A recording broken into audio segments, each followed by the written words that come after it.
neither aiming at originality of principle or sentiment, nor yet copied from any particular previous writing. It was intended to be an expression of the American mind, and to give to that expression the proper tone and spirit called for the occasion.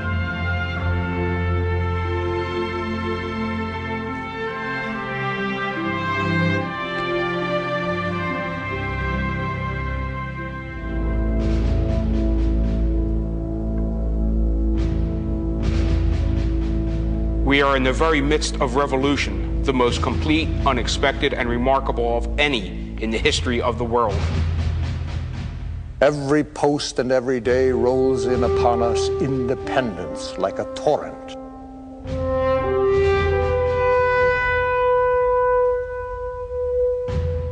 Our obligations to our country never cease, but with our lives. We must all hang together, or most assuredly we shall all hang separately. Why is it we hesitate?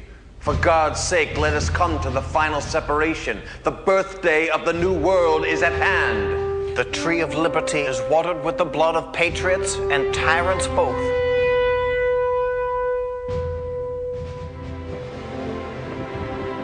When in the course of human events it becomes necessary for one people to dissolve the political bands which have connected them with another, and to assume among the powers of the earth the separate and equal station to which the laws of nature and nature's God entitle them.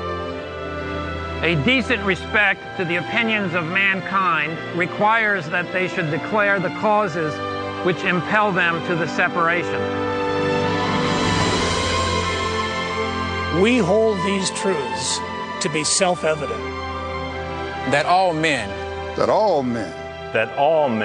are created equal. That they are endowed by their Creator with certain unalienable rights. That among these are life, liberty, and the pursuit of happiness.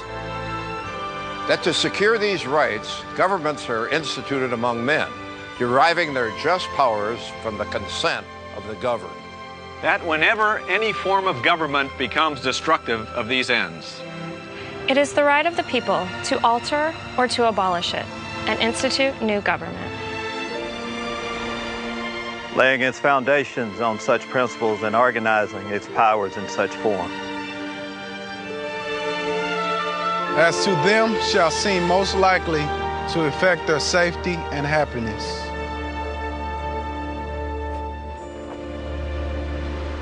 Prudence indeed will dictate that government long established should not be changed for light and transient causes. And accordingly, all experience hath shown that mankind are more disposed to suffer, while evils are sufferable, than to right themselves by abolishing the forms to which they are accustomed. But when a long train of abuses and usurpation, pursuing invariably the same object, evinces a design to reduce them under absolute despotism, it is their right, it is their duty to throw off such government and to provide new guards for the future security. Such has been the patient sufferance of these colonies. And such is now the necessity which constrains them to alter their former systems of government.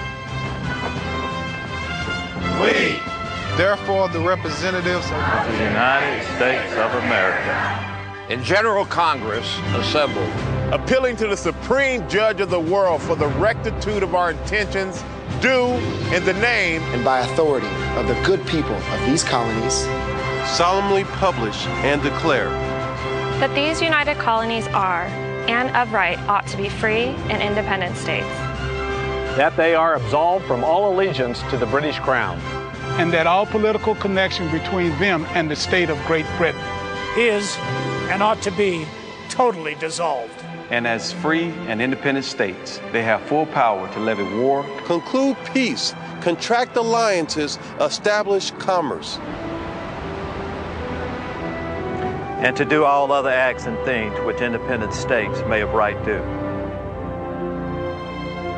And for the support of this declaration, with a firm reliance on the protection of divine providence, we mutually pledge to each other our lives, our fortunes, and our sacred honor,